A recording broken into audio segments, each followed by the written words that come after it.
Je vais vous montrer quelque chose d'assez macabre.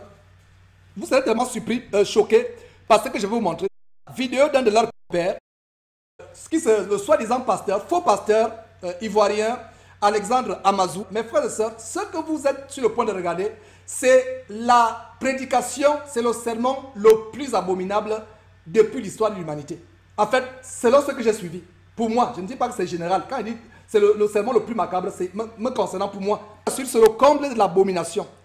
Et que Dieu ait pitié vraiment de cet homme, parce que ce que vous êtes sur le point de suivre, je n'ai jamais suivi quelque chose d'aussi horrible. Je n'ai jamais suivi quelque chose d'aussi horrible où quelqu'un va insulter le pauvre Lazare. Il va reprendre la parabole du riche et de Lazare et il va insulter Lazare en disant que Lazare souffrait d'une maladie, d'un syndrome. Il avait le syndrome qu'il appelle le type plutôt PTSI, le syndrome des personnes totalement stupides et inutiles.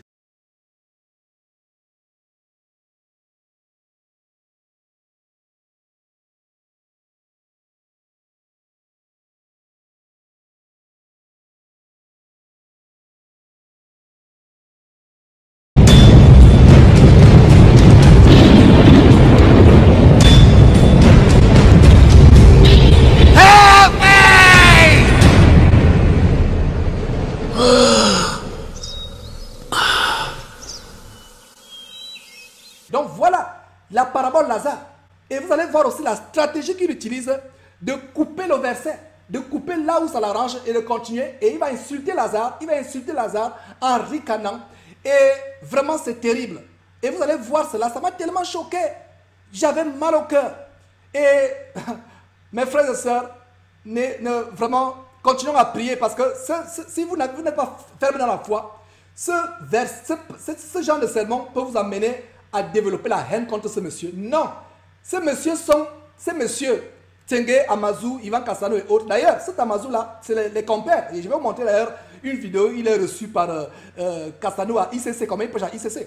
Mais concentrons-nous maintenant sur la vidéo où il insulte Lazare. Il insulte Lazare en disant que Lazare souffrait du PTSI, du PSTI, pardon, de la maladie des personnes, le syndrome des personnes totalement stupides et inutiles. Donc voilà, je vous fais suivre cela et on revient. Dieu veut que tu prospères à tous égards.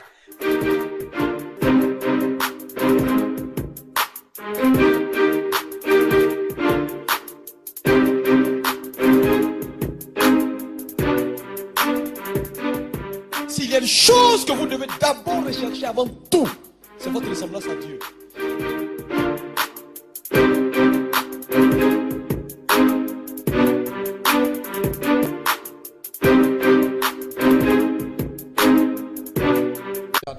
Il y avait un homme riche. Oui. Qui était vêtu de pourpre et de fin lin. Vêtu de pourpre et de fin lin. Et qui chaque jour menait joyeuse et brillante vie. Oui. Un pauvre nommé Lazare était couché à sa porte. Couché à sa porte. Couvert d'ulcères. Et désireux de se rassasier des miettes qui tombaient. Soulignez le mot désireux. Désireux de se rassasier des miettes qui tombaient à la table. Oui, de sa table. La table du riche. Oui. Et même les chiens venaient encore lécher ses ulcères. Le pauvre mourut et il fut porté par les anges dans le sein d'Abraham. Le riche mourut aussi et il fut enseveli. Dans le séjour des morts, il leva les yeux et, tandis qu'il était en proie au tourment, il vit de loin Abraham et Lazare dans son sein. On va s'arrêter là. C'est pas cette partie-là qui m'intéresse. Dis Amen. Amen. Oui, donc quand on lit cette histoire de Lazare et du riche homme, merci, la Bible nous dit qu'il était couché à sa porte. Ça veut dire que le riche a toléré Lazare, a permis à Lazare de dormir à sa porte. Et la Bible même dit qu'il désirait de se rassasier des miettes qui tombaient à sa table. Ça veut dire que le riche n'a pas vraiment fait ombrage à Lazare. En quelque sorte, il était familier avec Lazare. Lazare était quelqu'un qui était dans son quotidien. Alléluia. Donc, Lazare était conscient de sa pauvreté. Et l'a accepté. Parce que la Bible dit, il désirait même de se rassasier des miettes qui tombaient à la table. Ça veut dire que le désir de Lazare, ce n'était pas de devenir comme le riche, mais son désir c'était de se rassasier de quoi? Des miettes qui tombaient de sa table. Donc Lazare était conscient de son état de pauvre et l'a accepté. Ça c'est le premier point. Dis Amen. Alléluia. Donc lorsqu'on parle de complaisance, c'est quoi? La complaisance, c'est accepter l'état dans lequel on est et s'en contenter. Et qu'est-ce que cette complaisance a fait de Lazare? C'est que la complaisance a aveuglé Lazare sur les possibilités et les opportunités qui l'entouraient. Parce que n'oubliez pas, Lazare était quoi? Couché à la porte d'un homme riche. Ça c'est la première chose. Lazare était familier à quelqu'un qui était riche. La preuve, la Bible décrit cet homme-là comme quelqu'un qui était vêtu et de fin lin. Donc c'est quelqu'un qui était aisé. Lazare était dans son environnement, mais Lazare a préféré se contenter de ce qu'il était au lieu d'avoir des ambitions de devenir comme l'autre. Alléluia. Donc la complaisance aveugle ou t'aveugle sur les opportunités qui t'entourent et sur les possibilités que tu as à devenir grand dans la vie. Alléluia. Alléluia. La complaisance est un tueur de destinée. Malheureusement, dans nos églises, il y a beaucoup de gens qui sont complaisants. Et ce matin, Dieu m'a dit de t'interpeller. Dis Amen. La complaisance a des manifestations. La première chose, c'est que un homme complaisant ou quelqu'un qui est dans la complaisance, qu'est-ce qui arrive à sa vie? La complaisance te pousse donc à faire mauvais usage de tes possibilités. Et Lazare a fait mauvais usage de ses possibilités. La preuve. Lazare, la Bible dit, était couché quoi? Où? À la porte du riche. Mais qui l'a envoyé là-bas? C'est lui-même. Donc Lazare avait la capacité, en tant qu'être humain, de décider quelle est la position qui est la meilleure. Un peu comme le paralytique qui disait à ces gens, si vous m'envoyez au temple, ne me déposez pas à n'importe quelle porte, mais déposez-moi à la belle porte. Pourquoi? Parce que les autres portes là et la belle porte, il y avait une différence. Donc Lazare dit, moi c'est à la porte de ce monsieur-là que je veux me positionner. Donc le positionnement de Lazare était stratégique. Mais cette intelligence qu'il avait de savoir que gagner dans la vie nécessite qu'on ait un positionnement stratégique, l'a pas aidé à se positionner ailleurs qu'à la porte du riche. C'est-à-dire, son intelligence, il a utilisé son intelligence pour se maintenir dans sa pauvreté. Je ne sais pas si quelqu'un me suit. Alléluia. Donc, la première chose, c'est que donc la complaisance vous pousse à faire mauvais usage. Donc, Lazare a fait mauvais usage de son intelligence. Il était intelligent, il avait le discernement Il savait comment faire un positionnement. Il y en a qui ne savent pas le faire. Mais Lazare savait comment on se positionne dans la vie. Un peu comme Zachée a su bien se positionner. Mais Lazare, lui, s'est positionné quelque part où, c'est-à-dire, il a fait mauvais usage de son intelligence. Il est demeuré dans sa situation. Ce n'est pas un positionnement qui l'a aidé à sortir de sa situation, mais c'est un positionnement qui l'a aidé à demeurer dans sa situation, parce qu'il a dit, moi je désire me rassasier des miettes. Quelqu'un peut dire amen s'il vous plaît. Mais pour avoir choisi de se positionner à la porte du riche, Lazare était un homme intelligent. Parce que la Bible décrit le riche comme quelqu'un qui était vêtu de quoi? De fin lin, de pourpre et de fin lin. Quand on parle de fin lin, ça rappelle, ça nous renvoie au sacerdoce dans l'Ancien Testament. Quand on parle de pourpre, ça nous ramène à la royauté. Donc nous voyons ici que la Bible peut nous décrire que ce riche n'était pas un riche ordinaire, mais c'était un riche qui avait l'aspect d'un roi et d'un sacrificateur. Donc, moi Lazare, je ne peux pas gagner ma vie ailleurs que chez ce monsieur. Donc, mais regardez ici, le positionnement de Lazare était juste un positionnement. La Bible dit que Lazare était tellement complaisant, c'est-à-dire dans sa situation, que même les chiens du riche venaient profiter de lui. Alors que nous savons que ça aurait pu être le contraire. Lazare aurait pu demander au monsieur, je suis là, est-ce que je peux prendre soin de tes chiens? Au moins il aurait un salaire. Donc au lieu de prendre soin des chiens, c'est les chiens qui prennent soin de lui. En soulageant ses plaies. Donc Lazare n'avait aucune ambition. Et il y a tellement de gens comme ça dans nos églises. Il n'y a pas d'ambition. Tu ne peux pas être dans une telle église et être comme tu es incomplaisant. C'est la situation de Lazare. C'est facile de regarder la vie de Lazare et de dire, mais vraiment Lazare quand même, il déconne. Alléluia, il déconne. Mais il ne déconne pas. Je vous pose une question, est-ce qu'il ne déconne pas? Il déconne. Donc la complaisance également fait une chose, c'est qu'elle anéantit votre capacité à identifier les opportunités qui sont autour de vous. Et Lazare ici avait comme perdu toute capacité d'identifier les opportunités. Comment toi Lazare, couché à la porte d'un riche, comme ce monsieur, qui a l'allure d'un roi, qui a l'allure d'un sacrificateur, un homme aisé comme ça, qui t'a toléré, qui t'a pas chassé, qui a même ses chiens à ta disposition, tu peux même de mon emploi.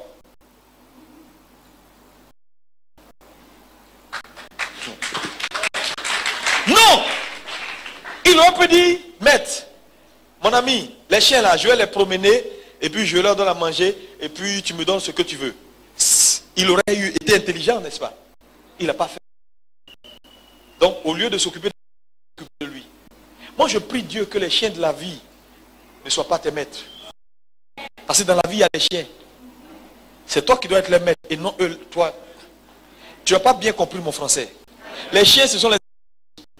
Et quand un incirconcis devient, au lieu du contraire, tu es exactement dans la situation de Lazare.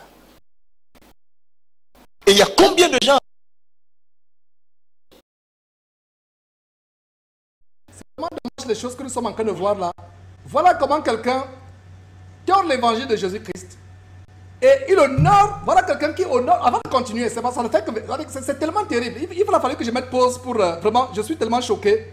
Oh là là Seigneur, voilà un abominable faux pasteur qui tord l'évangile. Il préfère plutôt honorer le riche et se moquer de Lazare. Lui, il se moque, il parle de Lazare était complaisant. Il dit que la Bible dit que Lazare était complaisant. Quelle Bible? Dans quel verset il a lu que la Bible était Lazare était complaisant? Dans quel verset la Bible? J'espère que ce faux prophète, Alexandre Amazou, c'est son nom, ne lit pas l'une des deux nouvelles Bibles des homosexuels, Lady Diana et Queen James. Queen James, pas King James, mais Queen James. J'espère qu'il ne lit pas les nouvelles Bibles que les homosexuels ont sorties, qui ont l'arc-en-ciel à la couverture. J'espère que ce n'est pas la Bible qu'il lit. En tout cas, la Bible que moi je lis, mes frères et sœurs, ce monsieur méprise les pauvres. Il est enflé d'orgueil. Et je lui donne ce verset.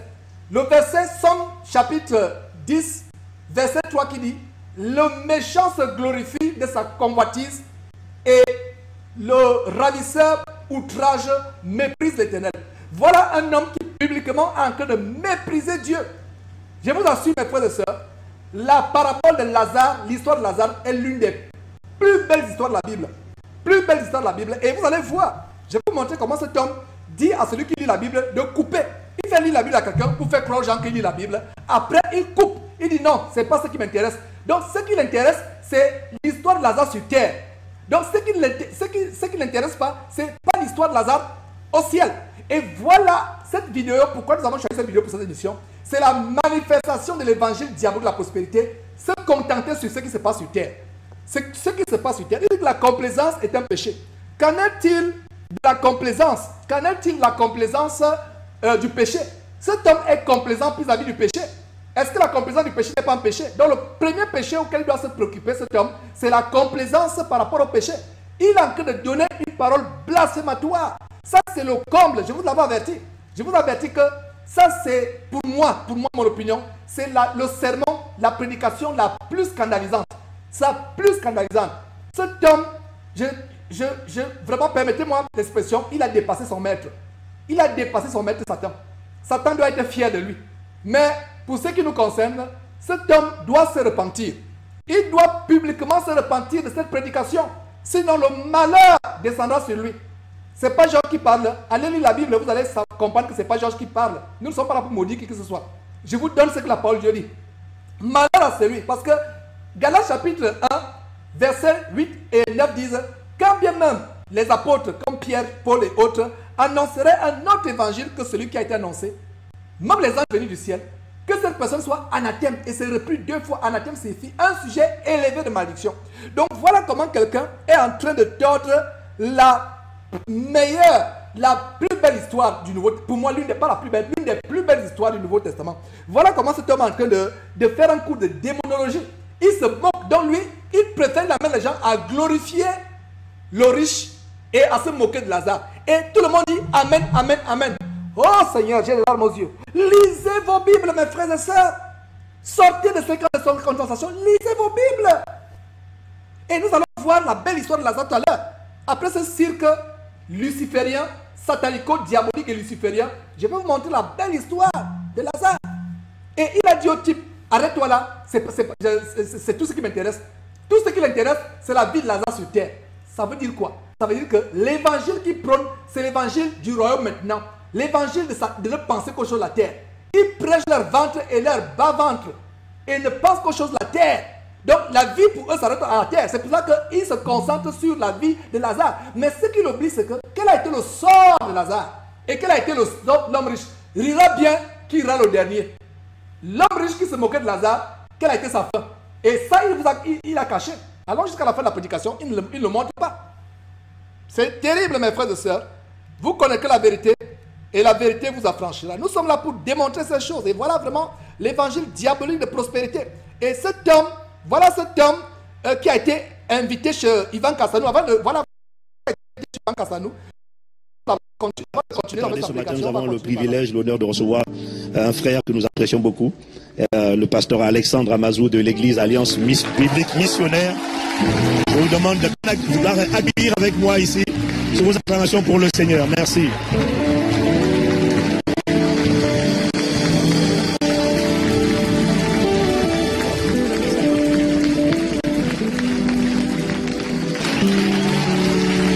Alléluia. Alléluia. Veuillez vous asseoir dans la présence du Seigneur. Merci. Gloire à Dieu. C'est pour moi un privilège et un honneur d'être là encore avec vous ce matin. Et je crois que par la grâce de Dieu, cela fera du bien à votre cœur. Je voulais saluer l'ensemble de l'église. D'abord les responsables, les pasteurs. Saluer également le... Et vous voyez, c'est une même clique. Quand je vous dis qu'il s'agit là d'une bande vraiment de gangsters spirituels.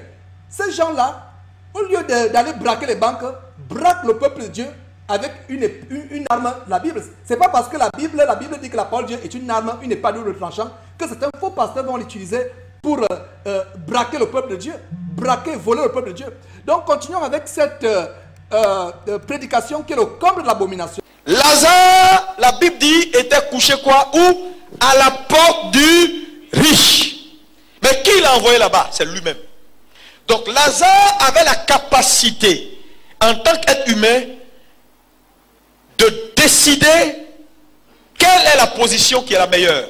Un peu comme le paralytique qui disait à ces gens, si vous m'envoyez au temple, ne me déposez pas à n'importe quelle porte, mais déposez-moi à la belle porte. Pourquoi? Parce que les autres portes là, et la belle porte, il y avait une différence. Donc Lazare dit, moi c'est à la porte de ce monsieur-là que je veux me positionner. Donc le positionnement de Lazare était stratégique. Mais cette intelligence qu'il avait de savoir que gagner dans la vie nécessite qu'on ait un positionnement stratégique, l'a pas aidé à se positionner ailleurs qu'à la porte du riche. C'est-à-dire, son intelligence, il a utilisé son intelligence pour se maintenir dans sa pauvreté. Je ne sais pas si quelqu'un me suit. Alléluia. Donc, la première chose, c'est que donc la complaisance vous pousse à faire mauvais usage. Donc, Lazare a fait mauvais usage de son intelligence. Il était intelligent, il avait le discernement. Il savait comment faire un positionnement. Il y en a qui ne savent pas le faire. Mais Lazare savait comment on se positionne dans la vie. Un peu comme Zachée a su bien se positionner.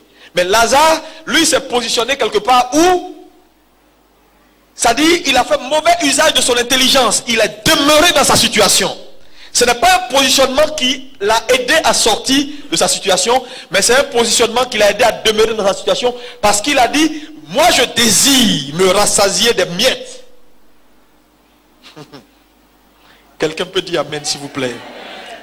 Mais pour avoir choisi de se positionner à la porte du riche, Lazare était un homme intelligent. Parce que la Bible décrit le riche comme quelqu'un qui était vêtu de quoi? De fin lin, de pourpre et de fin lin. Quand on parle de fin lin, ça rappelle, ça nous renvoie au sacerdoce dans l'Ancien Testament. Quand on parle de pourpre, ça nous ramène à la royauté. Donc nous voyons ici que la Bible peut nous décrire que ce riche n'était pas un riche ordinaire, mais c'était un riche qui avait l'aspect d'un roi et d'un sacrificateur. Donc, moi Lazare, je ne peux pas gagner ma vie ailleurs que chez ce monsieur. Donc, mais regardez ici, le positionnement de Lazare était juste un positionnement. La Bible dit que Lazare était tellement complaisant, c'est-à-dire dans sa situation, que même les chiens du riche venaient profiter de lui. Alors que nous savons que ça aurait pu être le contraire.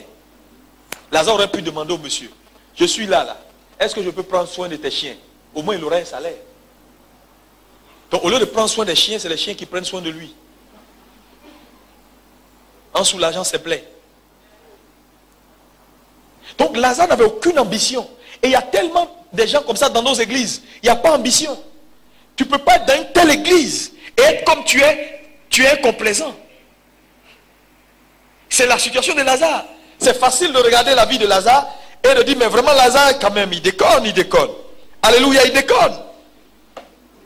Mais il ne déconne pas. Je vous pose une question, est-ce qu'il ne déconne pas? Il déconne. Donc la complaisance également fait une chose, c'est qu'elle anéantit votre capacité à identifier les opportunités qui sont autour de vous. Et Lazare ici avait comme perdu toute capacité d'identifier les opportunités. Comment toi Lazare, couché à la porte des riches, comme ce monsieur, qui a l'allure d'un roi, qui a l'allure d'un sacrificateur, un homme aisé comme ça, qui t'a toléré, qui t'a pas chassé, qui a même ses chiens à ta disposition. Tu ne peux même pas lui faire une proposition de demande d'emploi.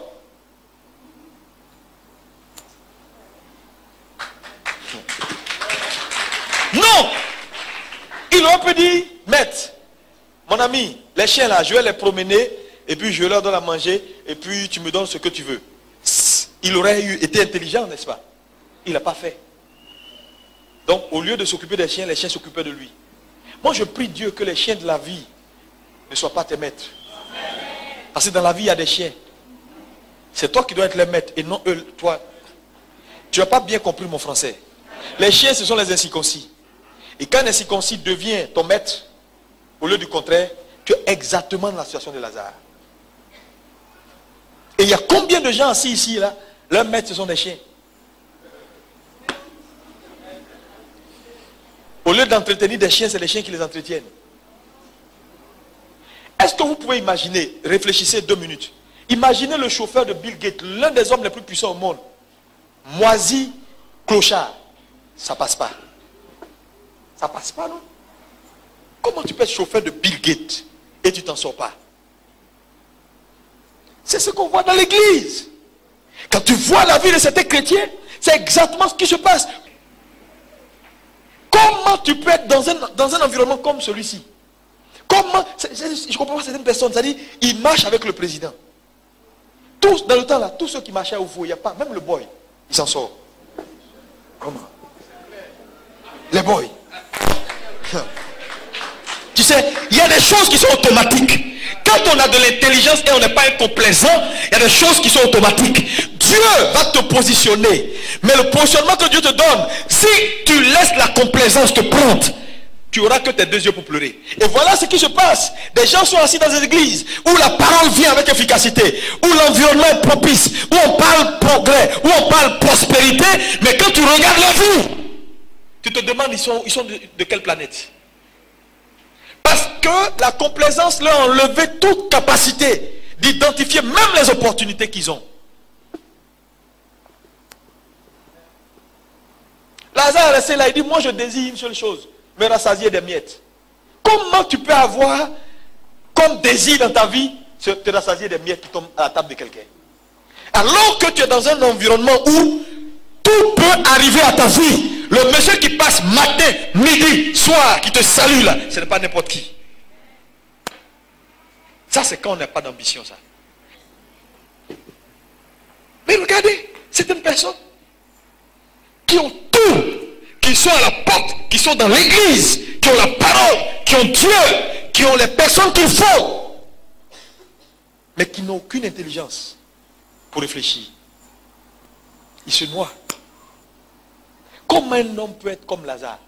Et il y a beaucoup de chrétiens ici. Et Lazare était tellement Lazare qu'il a développé un syndrome. Et ce syndrome-là aujourd'hui est dans l'église, dans la vie de beaucoup de gens. Vous connaissez le syndrome? De vous dire. J'espère que tu vas te reconnaître si tu es un peu malade. Il a développé un syndrome. On appelle le psy. Le syndrome du psy. Dis le psy. PTSI. Le psy. Un syndrome. Ce syndrome veut dire simplement personne terriblement stupide et inutile.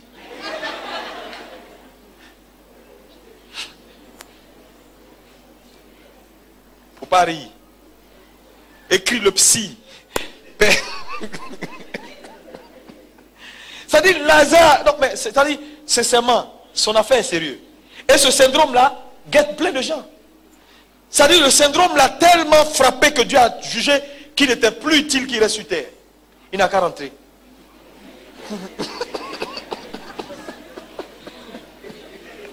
Je prie que Dieu ne te rappelle pas parce que j'ai dit il y a des choses qui énervent Dieu. Dis Amen. Tu ne peux pas être au bord d'un lac et puis tu as soif. Qu'est-ce qui t'arrive? C'est pourquoi je ne comprends pas les gens qui ne s'en sortent pas dans l'église. Change ta mentalité, comprends que tu es à la porte du ciel. Jacob dit, j'étais à la porte du ciel et je ne le savais pas. Il a regretté cela. Frère, tu n'as pas le droit d'être là où Dieu dort, où Dieu habite, où Dieu mange et avoir faim. Fils ou esclave, à vous de choisir. Moi j'ai choisi d'être un fils. Dites amen, dites amen, dites amen. Et tu es un fils. Qui organise une séance collective de moquerie de Lazare. Il organise une séance collective de moquerie de Lazare. Vraiment, c'est aberrant. Je suis en train de voir vos commentaires sur mon moniteur. Il y a un frère qui a écrit « Oh, frère !» avec un... Je ne sais pas, il y a des commentaires qui fusent. Les gens sont tellement... Le corps de Jésus qui s'est outré. Et depuis que nous avons commencé Jésus-Christ TV, c'est la première fois que je vois comment le corps de Jésus-Christ réagit. Même les frères et sœurs à travers le monde que je connais comme étant les frères tellement réservés, doux, crient au scandale. Ils sont pleins de colère. Mes frères et sœurs, prions pour Alexandre Amazou. Prions pour Alexandre Amazou. Que Dieu lui fasse miséricorde. Il est possédé par un démon, maman, l'amour de l'argent, et il est manipulé. Voilà donc comment cet homme organise une séance collective de moquerie. Donc on glorifie l'homme riche et on glorifie, on se méprise de Lazare. Lazare qui souffrait du syndrome, personne totalement stupide et inutile. Et voilà donc il se moque de Lazare. Donc vraiment mes frères et sœurs, prions pour cet homme, ayons de l'amour. C'est difficile, mais nous devons avoir l'amour, mes frères et sœurs. On a vu la dernière fois en Corinthiens chapitre 13, c'est des blasphèmes. Que Dieu ait pitié de lui s'il est possible. S'il est possible, laissons-le entre vraiment Dieu s'en occuper. Pour notre part, nous ne pouvons que prier pour un tel homme. Et voilà donc un homme qui est reçu par Ivan Castanou de manière consistante, comme je vous l'ai montré, qui est associé à eux. Et avant de vous montrer la véritable histoire de Lazare, je vais vous démontrer que je vais vous montrer, tout à l'heure, je vous parlais de Kenneth Copeland, l'évangile qui vient, l'évangile de prospérité, d'où ça vient. Je vous parle de cela. Je vais vous montrer, mes frères et sœurs, d'où ça vient. Vous avez le Facebook je montre le Facebook d'Amazon. Facebook, on va voir. Voilà le Facebook d'Amazon. Et vous pouvez voir sur le Facebook, voilà son Facebook qui défile. Voilà, qui est au milieu, Kenneth Hagin. Et vous voyez Amazon, c'est lui qui a mis Kenneth Hagin comme son père, comme quelqu'un qui l'admire. Et vous allez voir un commentaire, si vous agrandissez, quelqu'un qui fait un commentaire, dit voilà, il aimerait aussi être comme ces gens. Voilà les modèles. Et plus tard, je vais vous montrer une vidéo macabre sur Kenneth Hagin. Vous allez comprendre ce qu'il y a derrière. Ce qu'il y a derrière, mes frères et sœurs, c'est abominable. C'est une abomination, abominablement abominable. C'est des choses que nous décrions afin que le peuple de Dieu, voilà Kenneth Hagin qui est là, qui est considéré comme le grand apôtre de la parole de foi, du dominionisme. Et voilà donc, c'est pas par hasard.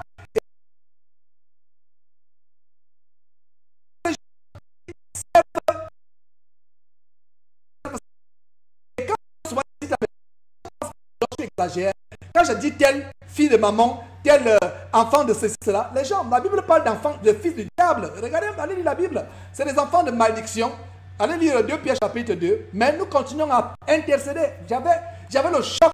Et quand je préparais cette émission, mes frères et sœurs, j'avais la colère spirituelle. J'avais la colère dans le cœur, la colère. La même colère que Jésus a eue quand il a fait le fouet, il a commencé à renverser les tables. Et pendant que j'étais vraiment perturbé par cette vidéo, c'est mon témoignage, l'OCM m'a dit, hey Georges, la semaine passée, tu as fait passer l'émission de qui sur Jésus-Christ TV qui a fait un séminaire au Cameroun. J'ai répondu, Olivier. L'OCM me dit, tu te rappelles le témoignage d'Olivier? J'ai dit, oui père. J'ai dit, effectivement je me rappelle. Je me rappelle comment il s'est fait coudre le col Mao à plusieurs reprises et ça ne bougeait pas. Comment il enseignait aussi des choses pernicieuses. Mais voilà, le voilà qui est venu l'autre jour nous enseigner quelque chose de différent. Il est revenu à Jésus-Christ. Voilà donc Olivier Ndongo qui enseignait aussi des choses pernicieuses par le passé, qui enseignait pour l'argent, qui est revenu. Donc le Seigneur m'a dit, donc reste tranquille, fais ton travail, c'est moi qui m'occupe de faire miséricorde à qui je veux ou de ne pas faire miséricorde à qui je veux. Et c'est aussi ce que je vous dis, mes frères et sœurs, prions pour Ivan Kassanou, prions pour Dorothée Raja, prions pour tous ces gens, prions pour Ntenge, prions pour Wafo. Continuons à intercéder Dieu pour eux. Aimons-les, mes frères et sœurs. Continuons à les aimer. Ne leur lançons pas les cailloux quand ils passent en route. Ne crachons pas sur eux, non. Continuons à prier. Qu'ils soient sauvés, c'est le problème de Dieu. Qu'ils ne soient pas sauvés, c'est le problème de Dieu. Que leurs punitions soient déjà arrêtées de la part de Dieu, c'est le problème de Dieu. Que Dieu leur accorde la grâce, c'est le problème. Donc, vous voyez mes frères et sœurs, c'est la sagesse que je vous transmets. Et c'est un évangile séducteur, comme vient d'écrire la sœur du côté du Canada, effectivement. Et c'est la raison pour laquelle nous exposons. Maintenant, allons voir cette parabole de Lazare. Je vais vraiment repartir dans les Écritures. Pourquoi le Seigneur a donné cette histoire, justement? Le Seigneur a donné cette histoire pour justement montrer que, mes frères et sœurs, il y a quelque chose de plus grand qui est réservé. Peu importe ce que vous pouvez traverser sur terre, peu importe les persécutions, c'est pour ça que la parole de Dieu dit, regardez comme un sujet de joie parfaite toutes les épreuves et les tribulations auxquelles vous pouvez faire face sur cette terre. Sachant qu'au retour de Jésus-Christ, vous obtiendrez quelque chose de meilleur si vous persévérez, si du moins vous persévérez. Donc, je vais vous montrer quelque chose. Et voilà Amazou qui a enseigné. Je vais vous montrer la stratégie d'Amazou. Voilà la stratégie. Le stratagème de faux pasteur, c'est-à-dire que couper le récit, couper un passage et se limiter à ce qui cadre avec ses mensonges. Effectivement, c'est ce qui va se faire. Je vous montre un morceau de son sermon, de sa prédication satanique. Je vous montre un morceau et vous allez vous-même comprendre. Le pauvre mourut et il fut porté par les anges dans le sein d'Abraham. Le riche mourut aussi et il fut enseveli. Dans le séjour des morts, il leva les yeux et, tandis qu'il était en proie au tourment, il vit de loin Abraham et Lazare dans son sein. On va s'arrêter là. C'est pas cette partie-là qui m'intéresse. Le pauvre mourut et il fut porté par les anges dans le sein d'Abraham. Le riche mourut aussi et il fut enseveli. Dans le séjour des morts, il leva les yeux et, tandis qu'il était en proie au tourment, il vit de loin Abraham et Lazare dans son sein. On va s'arrêter là. C'est pas cette partie-là qui m'intéresse. Le pauvre mourut et il fut porté par les anges dans le sein d'Abraham. Le riche mourut aussi et il fut enseveli. Dans le séjour des morts, il leva les yeux et, tandis qu'il était en proie au tourment, il vit de loin Abraham et Lazare dans son sein. On va s'arrêter là. C'est pas cette partie-là qui m'intéresse. Voilà la stratégie de Satan. Je vais répéter pour vous comprendre. Ce monsieur s'arrête à un niveau. Il s'arrête à un niveau. Et le niveau auquel il s'arrête, c'est le niveau qui ne concerne que les choses de la terre. Et nous voilà donc sur notre page de la Bible. Nous allons ouvrir la Bible et nous allons relire. Je vais recadrer l'histoire de Lazare et je vais vous montrer la vérité, la sagesse, le message que notre bien-aimé, majestueux, magnificent, glorieux Seigneur et Sauveur Jésus-Christ a voulu nous montrer en nous partageant cette histoire de Lazare. Donc nous sommes à Luc, j'ouvre ma Bible voilà, elle est ouverte, voilà. Donc je suis au verset 19, on commence le récit au verset 19. Et vous allez comprendre pourquoi le Seigneur parle de cette histoire. Le Seigneur parle de cette histoire. Et verset 19 dit quoi? Donc lisons cela ensemble. Il y avait un homme riche qui était vêtu de pourpre. On va revenir sur la séminaire, elle aussi macabreusement abominable de Ntsenge et de Wafo sur l'évangile de prospérité qui rejoint également. C'est la même chose, c'est la stratégie qui est derrière. Donc il y avait un homme riche qui était vêtu de pourpre et de fin lin et qui chaque jour menait joyeuse vie et joyeuse et brillante vie. Voilà l'homme que Amazou est en train d'honorer et les autres acclament, les autres l'applaudissent. Voilà l'homme qu'ils honorent. Et voilà leur homme. Mais voilà notre homme à nous, l'autre homme qui dit ceci. Le verset au sujet de lui dit ceci. Un pauvre nommé Lazare était couché à sa porte, couvert d'ulcères et désireux de se rassasier des miettes qui tombaient de la table du riche. Et même les chiens venaient encore lécher ses ulcères. Voilà. Voilà tout ce qu'on dit. Voilà ce monsieur, tout ce qu'il a raconté sur la terre. Voilà tout ce qu'il a dit de Lazare. Mes frères, lisons notre Bible. Regardez très bien. Le verset 20, voilà tout ce qui... Et je rends grâce à Dieu de ce que nous avons la technologie qui nous permet de vérifier la Bible ensemble. Sur l'écran, c'est là la Bible. Et si vous pensez que j'ai une Bible particulière, allez vous-même lisez. Voilà, c'est tout cela. Le verset qui parle de Lazare dans la Bible, sur sa vie sur terre, c'est le verset 20. Mais cet homme a développé une théorie de comment Lazare a vécu sur terre. Comment Lazare était complaisant. Comment Lazare est allé...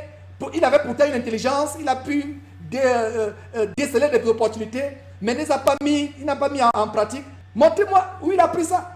Je suis sûr que cet homme lit une des deux Bibles dont je parle souvent. Je ne sais pas. En fait, quand il dit je suis sûr, parce que je suis dépassé, c'est pour ça qu'il dit que je suis sûr. En fait, je ne sais pas. En fait, je suis dépassé, mes frères et sœurs. Vous comprenez mon désarroi. Je suis perplexe. Mais j'ai l'impression qu'il lit. Je peux me tromper, mais il ne lit pas notre Bible. Il lit une autre Bible. J'espère que ce n'est pas, j'espère bien pour lui que ce n'est pas la Bible, qu'il a bien acheté la vraie Bible. Que c'est la Bible Louis II ou Darby, que ce n'est pas, ou la Bible Martin, que ce n'est pas la Bible Queen James ou Lady Diana. Les deux Bibles avec l'arc-en-ciel sur la couverture. J'espère que ce n'est pas les Bibles gays qui lisent. Mais notre Bible nous dit, la vie de Lazare sur terre est résumée à un verset 20. Que dit le verset? Un pauvre nommé Lazare était couché à sa porte, couvert d'ulcères. Voilà le verset... le verset 20 et 21, et désireux de cela. Voilà les deux versets. Ces deux versets sont ceux qui nous donnent comment était la vie de sur terre. Tout ce qu'il a raconté, mes frères, c'est la divagation. C'est la divagation. Et ça me rappelle vraiment cette écriture que nous avons dans Romains, l'écriture de Romains qui nous enseigne, Romains chapitre 1. Voilà des gens vraiment, ils sont remplis de toute espèce d'injustice, de méchanceté, de cupidité, vraiment.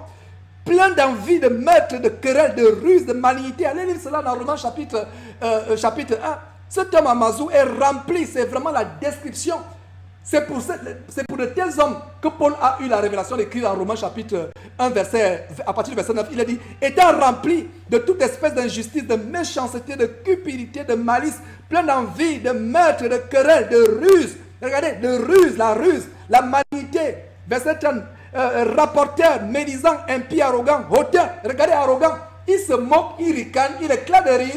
Il ricane, il se moque de Lazare, il sautille à gauche à droite, il gambarde à gauche à droite sur l'estrade, il se moque de Lazare. Donc la Bible dit, homme quoi? Donc voilà verset arrogant, hautain, fanfaron, ingénieur au mal, rebelle à leurs parents, dépourvu d'intelligence. Cet homme n'a même plus, il a perdu son bon sens, il a perdu son intelligence. Voilà le Romains chapitre 1. Et retournons donc dans Luc, voilà ce qui se passe dans Luc. Un pauvre nommé Lazare était couché à sa porte, couvert d'ulcères, verset 21, désireux de se rassasier des miettes qui tombaient de la table du riche, et même les chiens venaient encore lécher ses ulcères. Voilà tout ce qu'il a dit au sujet de Lazare. Où a-t-il pris tout ce qu'il invente là? Où a-t-il pris? Vous avez la réponse. C'est il a pris ça de Satan, qui prend un bon plaisir à tordre la parole de Dieu. C'est vraiment scandaleux, nous n'en revenons pas. Mais regardez, donc, et quand ce monsieur qui lit la Bible tout aveuglement, quand ce monsieur qui lisait la Bible continue, au verset 22, il dit, le pauvre mourut et il fut porté par les anges dans le sein d'Abraham. Le riche mourut aussi, il fut enseveli. Quand le monsieur voulait lire le verset 23, vous avez suivi? Quand le monsieur voulait lire le verset 23, le riche mourut aussi et il fut enseveli. Dans le séjour des morts, il leva et, tandis qu'il était en proie au tourment, il vit de loin Abraham et Lazare dans son sein. On va s'arrêter là. C'est pas cette partie-là qui m'intéresse. Le pauvre mourut et il fut porté. Dès que ce monsieur a voulu dans le séjour des morts. Pourquoi? Parce que ce monsieur veut limiter les gens sur terre. Et c'est ça l'évangile. Je vous le disais.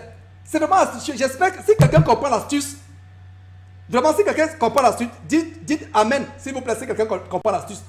Ça, c'est ce qui est derrière l'évangile d'Ivan Castanou, Tengue, Wafo, Mamadou Karambi. Le royaume sur terre. C'est limité sur terre. C'est limité sur terre. Et il a limité l'histoire de Lazare sur terre. C'est pour ça qu'il se permet de gambarder, de sauter à gauche à droite sur la tribune et de se moquer de Lazare. De se moquer de Lazare. Pourquoi? Parce qu'ils se limitent eux à la terre. Pour eux, c'est fini. C'est pour ça qu'ils font tout et tout pour vivre à 100 à l'heure, 200 à l'heure, 300 km à l'heure, 1 milliard de kilomètres à l'heure, de vivre fait parce qu'ils sont conscients qu'après la terre, il n'y a plus rien pour eux. Donc pour lui, cet homme a fermé les yeux. Il a dit à monsieur, non, c'est tout ce qui m'intéresse. C'est tout ce qui m'intéresse. Il a fermé les yeux sur la suite. Or, le verset commence, dans le séjour des morts. Il y a un verset qui est dans la Bible, mieux vaut la fin d'une chose que son commencement. Mieux vaut la fin de ce qui va nous arriver que le commencement et tout ce que nous vivons ici sur terre. Je reprends, il y a un verset qui est dans la Bible, mieux vaut la fin d'une chose que son commencement. Ce monsieur s'est limité au commencement de Lazare sur terre. Il s'est limité au commencement de l'homme riche. Mais regardez quel a été le sort. Mes frères et sœurs. Amen. Oh là là. Vous connaîtrez la vérité. La vérité vous affranchira. Donc mes frères et sœurs, vous qui êtes choqués, vous qui êtes tristes, ne soyez pas tristes. Que le Seigneur nous console avec ce merveilleux récit qui nous montre que la vie ne s'arrête pas sur terre. Contrairement à cet évangile diabolique. La vie ne s'arrête pas sur terre. On ne se limite pas sur terre. Il a limité la vie de Lazare sur terre. Nous continuons à monter la vie de Lazare. Voilà, amen, je reçois les amens. Oh, Dieu soit loué. Donc, il a limité la vie de Lazare sur terre. Or, la vie de Lazare sur terre n'est que passagère. Nous sommes des passagers sur cette terre. Nous sommes des passagers. Il est dit de Moïse en Hébreu, en Hébreu chapitre 11, que bien qu'il était successeur de Pharaon, il a regardé ces choses comme vraiment, comme de la boue, exactement comme l'apôtre Paul. On a le cas, regardez comment quelqu'un qui était successeur de Pharaon a préféré souffrir avec le peuple. J'aimerais vous lire cette écriture. Dans Hébreu, allons dans Hébreu chapitre 11, mes frères et sœurs. Regardez quelqu'un qui était destiné à être le successeur de Pharaon. Avoir des pyramides, avoir toutes les pyramides possibles, avoir même son tombeau préparé. Une pyramide, peut-être la pyramide de Moïse existerait quelque part en Égypte aujourd'hui. Où on l'a enseveli. Mais il a refusé cela. Hébreu chapitre 11 dit cela. Lisez Hébreu chapitre 11 verset 24 dit, c'est par la foi. Et regardez comment le verset commence, par la foi. Et les gens aujourd'hui ne vivent plus par la foi. Ils ne vivent plus par la foi. Comme je le disais, ces soi-disant hommes de Dieu qui construisent la synagogue de Satan, enlever l'argent dans leur ministère s'écroule. C'est pour ça que l'argent est devenu Dieu pour eux. Alors qu'un véritable serviteur de Jésus-Christ, avec argent ou pas argent, tu continues à prêcher l'évangile. Donc regardez, je ouvre une parenthèse. Voilà, sur votre écran, c'est l'histoire de Lazare. Notre merveilleux Seigneur nous a bénis avec cette histoire. J'aime cette histoire de Lazare. Et j'ai été outré de voir comment un faux homme de Dieu, apôtre de Satan, déchiquette. Voilà, merci le bien-aimé Daniel pour ce verset. Ecclésiaste chapitre 7, verset 8 qui dit, mieux vaut la fin d'une chose que son commencement. Mieux vaut la fin d'une chose. Notez très bien ce verset et allez lire le livre d'Ecclésiaste qui dit que vanité de vanité, tout est vanité. À quoi sert-il à l'homme toute la peine qui se donne sur le soleil? Quand il meurt, il n'y a plus rien. Mieux vaut la fin d'une chose. Merci Daniel encore du côté de Belgique pour ce verset. Donc pour eux, il n'y a plus de vie. C'est fini.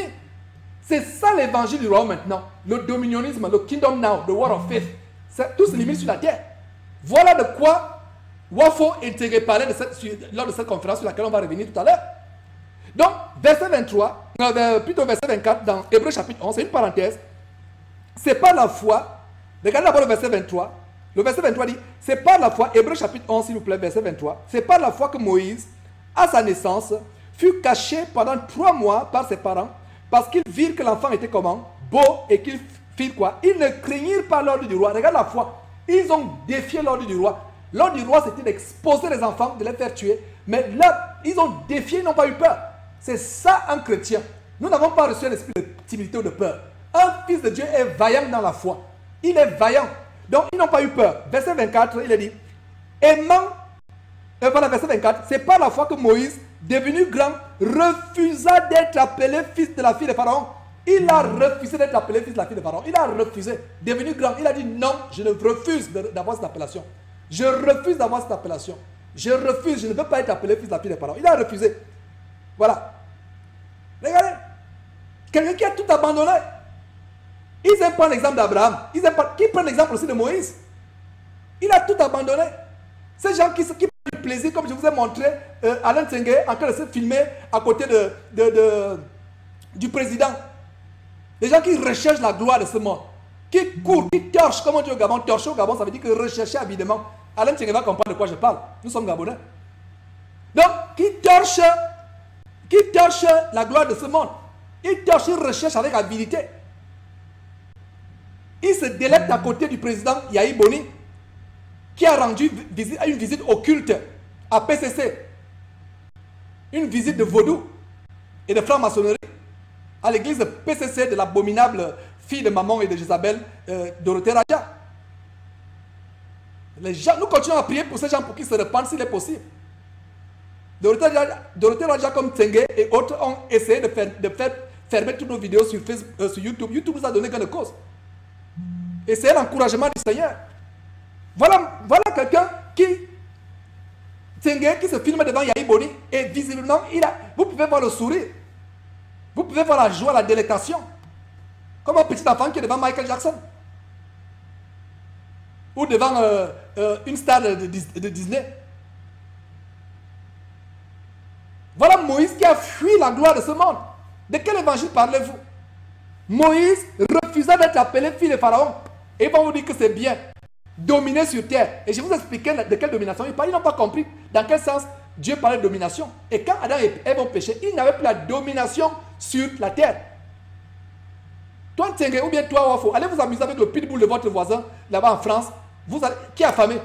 Je vais voir de quelle domination vous parlez. Dominer, régner. Genèse chapitre 1, verset 8, parlait de régner sur la créature, sur les oiseaux, sur les animaux, sur les poissons. Mais c'était avant la chute. Après, Adam ne pouvait plus s'amuser avec un lion. Ils avaient perdu cette domination sur les animaux, sur le règne animal. Ils ne pouvaient plus s'amuser avec un anaconda. Si on met un serpent sous le lit de Ntsenge, il va détaler. De quelle domination parle-t-il? Domination de construire, d'appauvrir le peuple de Dieu. Domination de voler, d'escroquer, de vendre l'évangile de Jésus-Christ. De faire comme Judas, qui est le seul disciple dans la Bible qui a vendu Jésus-Christ. Allez, soyez raisonnables, revenez à votre bon sens. Revenez à votre bon sens. Voilà. Voilà. Nous devons continuer à exposer ces choses. Nous devons continuer à exposer ces choses. Afin que le peuple de Dieu soit délivré. Vous connaissez la vérité vous affranchira. Donc nous avons le cas, voilà le cas de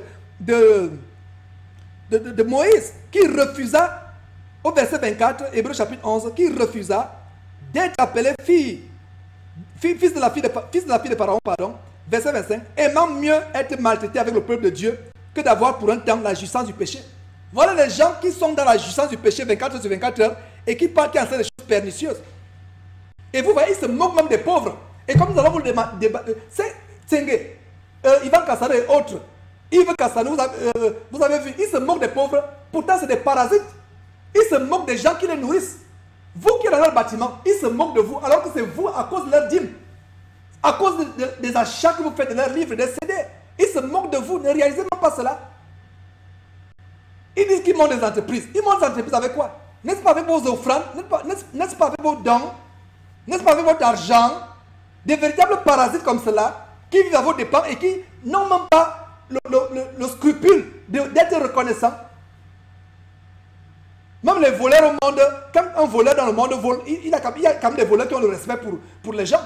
Mais ils n'ont même pas le respect, ils se moquent de vous. Ils vous tournent en dérision. Alors que c'est vous, avec vos pauvres salaires, vos maigres salaires, vos maigres dons, qui se deviennent riches. Oh Seigneur, aie pitié de ces gens. Aie pitié de ces gens. Voilà le cas de Moïse. Moïse, il a dit quoi?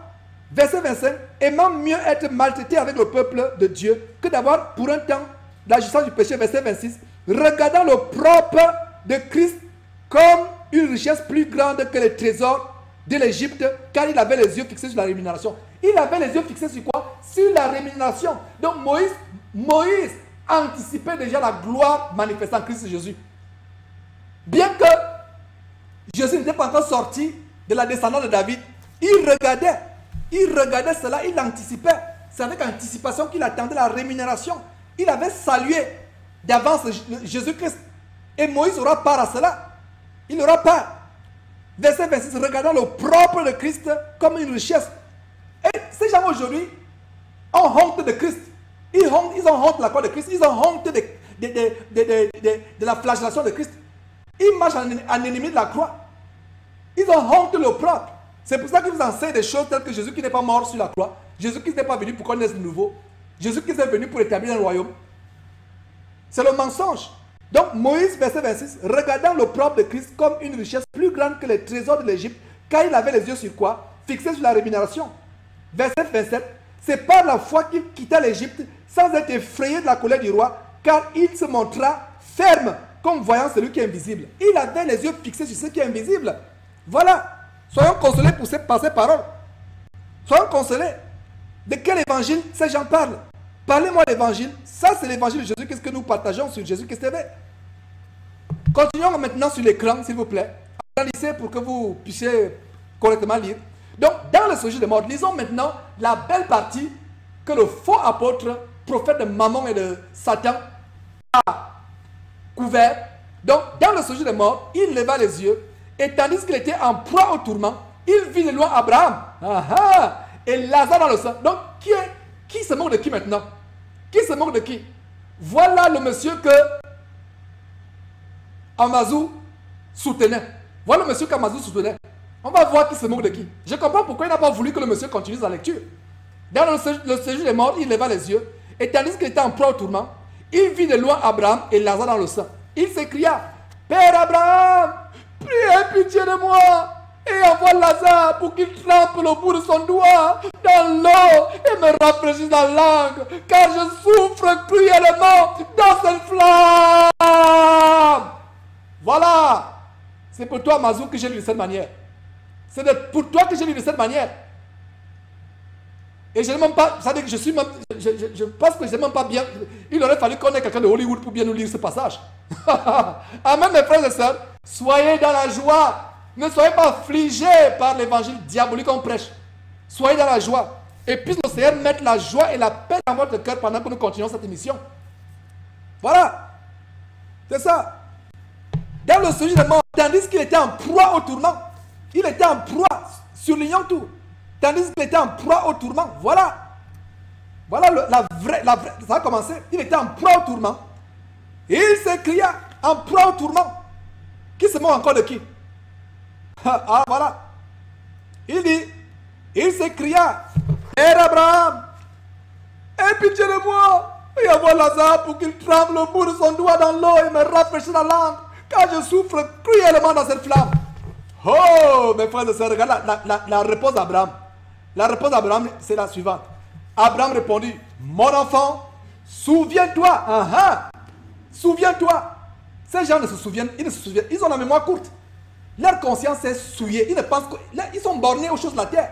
Mais qu'est-ce que Abraham dit? Abraham dit, souviens-toi que tu as reçu tes biens pendant ta vie et que Lazare en a eu les maux, pendant la sienne. Maintenant, il est ici consolé et toi tu souffres. Et quelle souffrance! Mes frères et sœurs, vous, j'espère que quelqu'un qui était assis ce jour qui applaudissait a de m'écouter. Vous voulez être, vous avez applaudi ce jour-là comme quand votre prophète, le prophète de Maman Amazou enseignait. Donc, vous qui applaudissez, j'espère que quelqu'un, cette vidéo, quand il sera posté, plaise à Dieu, parviendra à une des personnes qui acclamait. Vous qui acclamez, vous voulez avoir tout pour un temps sur terre, comme cette église au Gabon qui s'appelle Église la souffrance est finie. Église la souffrance est finie. Comme cette secte satanique qui est au Cameroun, qui est vivre heureux et mourir jeune. Donc, faire votre vie, vivre à 300 km à l'heure, 300 à l'heure, et mourir, votre vie se limite sur terre. Que dit Abraham? Abraham répondit, mon enfant, souviens-toi que tu as reçu tes biens pendant quoi? Ta vie. La vie ne se limite pas ici sur terre. Nous sommes de passage. Et que Lazare a eu les maux pendant la sienne. Maintenant, il est ici consolé et toi tu souffres. Lazare est consolé pour l'éternité. Donc vous qui applaudissez, voulez-vous avoir la justesse de la vie pour un temps et souffrir pour l'éternité? En tout cas, si vous choisissez souffrir, si vous choisissez jouir de la richesse de cette terre pendant un temps, ça vous engage, ce n'est pas mon choix. Pour ceux qui suivent cette émission sur Jésus-Christ TV, je pense que nous n'avons choisi quoi? Nous choisissons la situation de Lazare. L'homme riche ou Lazare, et la Bible ne parle même pas de son nom. Amazou, pourquoi il n'a pas donné le nom de cet homme riche-là? Puisqu'il invente les versets. Il vous donne une dramatisation, il vous donne même une séquence, il vous écrit une histoire de comment la vie de Lazare était sur terre. Comment Lazare est passé loin des opportunités. Comment Lazare n'a pas fait de demande d'emploi à l'homme riche. Comment c'est Lazare qui s'occupait maintenant des chiens, Lazare qui s'occupe, que les chiens s'occupent de lui alors que c'est lui qui devait prendre soin des chiens. Voilà, où as-tu lu? Pourquoi Amazon a été incapable? Pourquoi il n'a pas donné un nom à cet homme? La Bible ne mentionne même pas cet homme. Cet homme est insignifiant. Et autant la Bible n'a pas mentionné cet homme, autant le nom d'Amazon même est insignifiant aux yeux de Dieu. Dieu ne le connaît pas, sauf s'il se repent après cette émission ou à plus tard, selon les prières des uns et des autres, nos prières. Voilà. Voilà la vérité voilà la vérité. Voilà. Le bien-aimé Jean-Paul Larsson du côté de France vient de crier, j'ai choisi la vie de Lazare. Moi aussi mon frère, j'ai choisi la vie de Lazare. Il a écrit Lazare avec, je ne sais pas, un E kilométrique, il y a je ne sais pas combien de E, Lazare, je voulais dire Lazare. Oh, amen. Larsson, je voulais t'appeler Lazare. Voilà, c'est pas lapsus. Voilà. Donc, justement, voilà un enfant de Dieu qui veut être comme Lazare. C'est pour ça que j'ai eu ce lapsus. Je voulais dire Lazare. Voilà, il vient d'écrire, Jean-Paul vient d'écrire Lazare avec des E kilométriques. Combien de E, je ne sais pas comment compter. J'ai les vertiges même quand je dis tes E, Jean-Paul. Voilà. Voilà, mes frères et sœurs. Voilà, moi aussi, j'aimerais plutôt être comme Lazare. Voilà. Lazare, effectivement, tout le monde a dit Lazare, Lazare, Lazare. Voilà, Lazare. Non, on choisit Lazare. Malheur à celui qui se moque, n'est-ce pas, des autres. Regardez. Continuons, ce n'est pas fini avec l'histoire de Lazare. Maintenant, on se concentre sur l'homme riche. On ne parle même plus de Lazare. Hein. Lazare, il a la paix. Mais regardez, l'homme riche, on ne donne pas le nom de l'homme riche. Et le verset continue en disant, d'ailleurs, il y a entre nous et vous un grand abîme, afin que ceux qui voudraient passer ici vers vous, ou de là vers nous, ne puissent pas le faire. Le riche dit, je te prie, nous sommes au verset 27 s'il vous plaît. Le riche dit, je te prie donc, Père Abraham, d'envoyer Lazare dans la maison de mon père, car j'ai 5 frères. Le verset 28 continue en disant, c'est pour qu'il leur atteste ces choses, afin qu'ils ne viennent pas aussi dans une de tourment. Voilà. Vous comprenez pourquoi Amazou n'a pas voulu dire non, ça ne m'intéresse pas. Il a bien dit, ce n'est pas ce qui m'intéresse. C'est pour ça que je vous ai fait écouter ça et réécouter, pour comprendre que ce qui l'intéresse, c'est le contraire de Moïse, les choses de la terre. Ça, c'est l'évangile du dominionisme. Kingdom now, le roi maintenant, la vie sur terre maintenant. Quand nous exposons ces choses, les gens lancent des cailloux, les gens crachent sur nous, les gens veulent même nous tuer. Je vous assure, il y a même les gens qui m'attendent en France de pied ferme. Je vous assure. Mais sachez que si c'était la volonté de Dieu, je viendrai rendre mes visites à mes frères qui sont en France. Que j'aime mes frères qui sont en France, non seulement en France, à travers le monde, au Cameroun, partout. Vous voyez, nous viendrons, on n'a pas peur.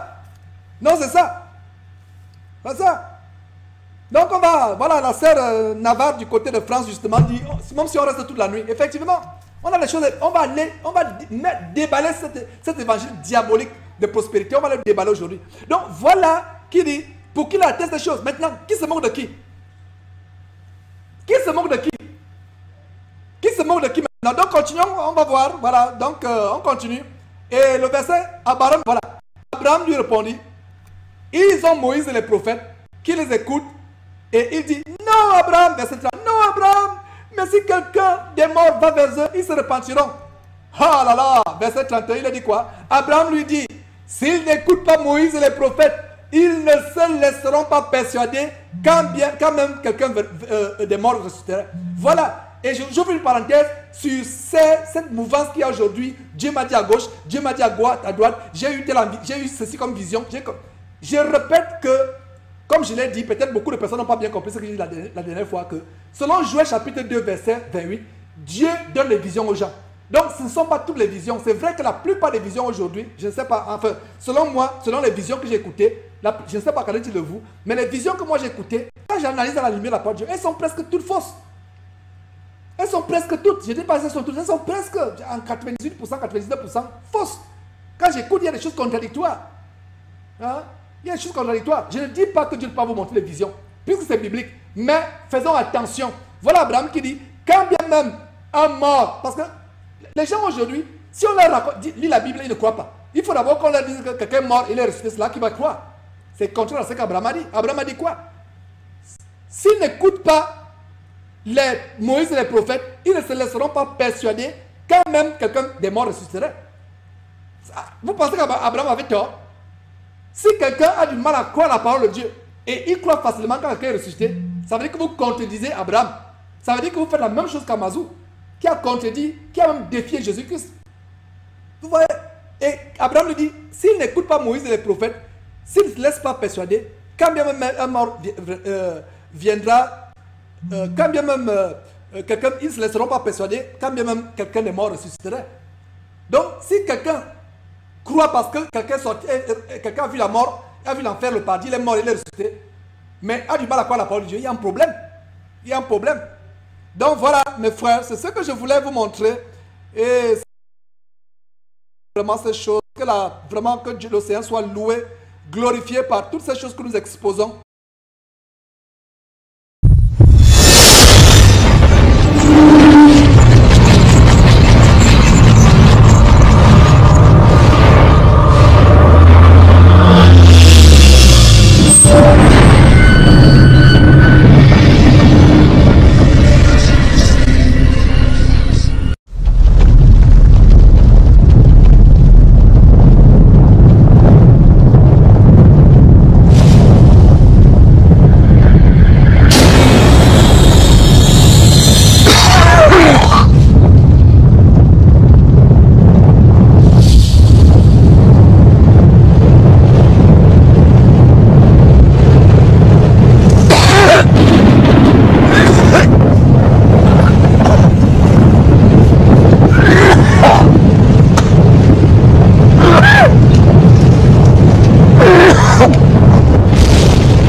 Dare you touch me? Do you want me to be unclean as well? I shouldn't even allow you to beg at my gate. Forgive me, sir. Forgive me. I have not eaten in days. I wondered if I might have some of the scraps that fall from your table. Scraps will fall from my table. What then would the dogs eat? I have business to attend to. Here, burn this. It's infected.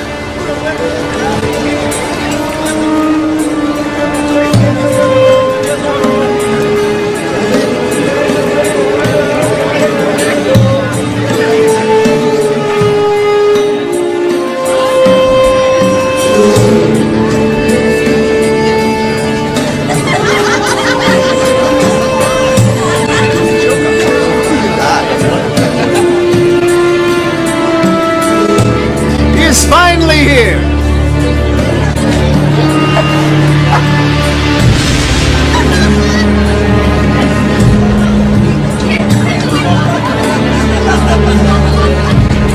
My favorite brother. What do you want from me now?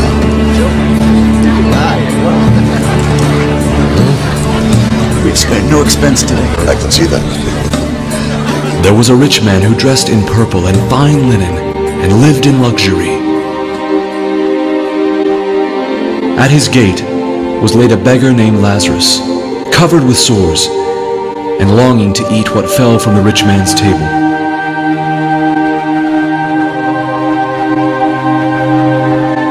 Even the dogs came and licked his sores.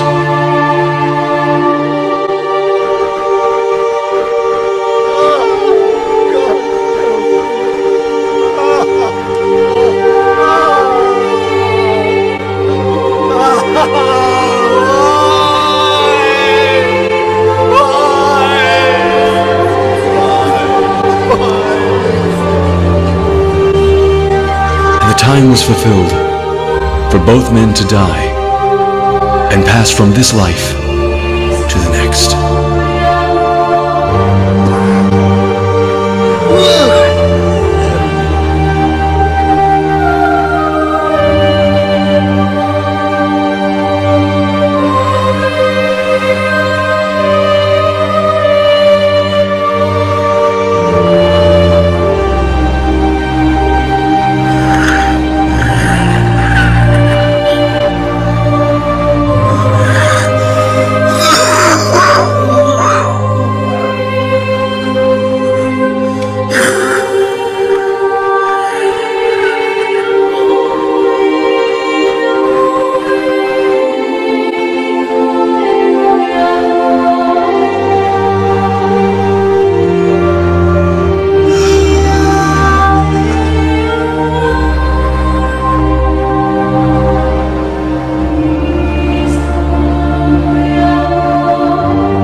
alms.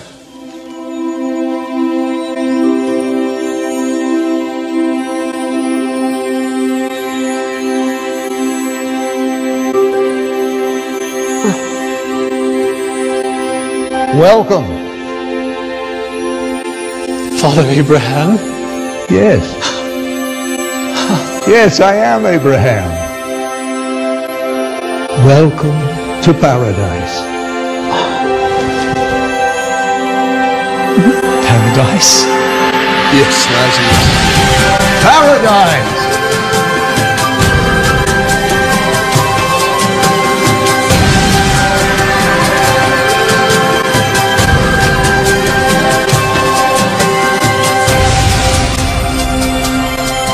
We've been preparing a banquet in your honor. Yes, yes, come.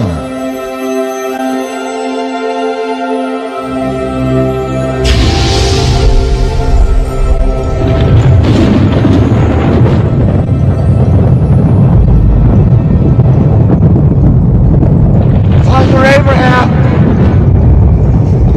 Father Abraham! Have mercy on me!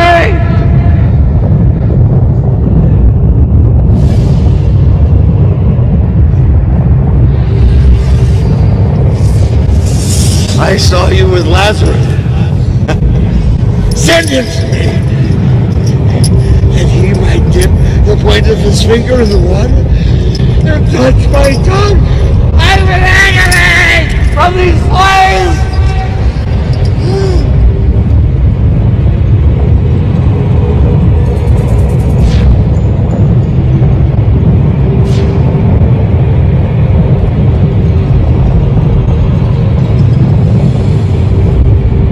Son, you remember, in your life you received your good things, and Lazarus here received his bad things.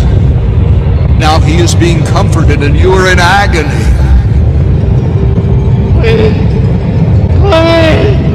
Besides all of this, there is between us a great chasm affixed. If someone wishes to come from here to you, they cannot, and no one can cross from you to us. Father Abraham, there's one thing I ask of you. Let Lazarus go to my father's house, for I have 5 brothers. Let him tell them, warn them, so that they too do not come to this place of torment! They have Moses. They have the prophets. Let your brothers hear them. No. No! But if someone from the dead comes to them, they will repent. No, if they will not listen to Moses and the prophets, neither will they be persuaded though one rises from the dead. No! Please! No! Please! No!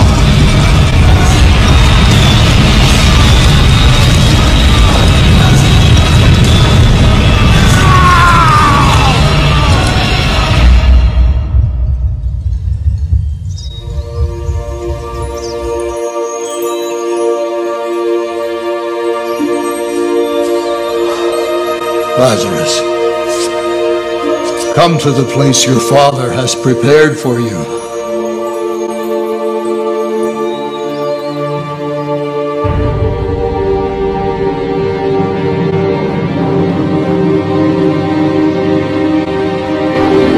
We can divide his estate now. We'll all be rich. That is what he would have wanted. Where do you think he is now? He was rich in this life. I'm sure he'll be rich in the next.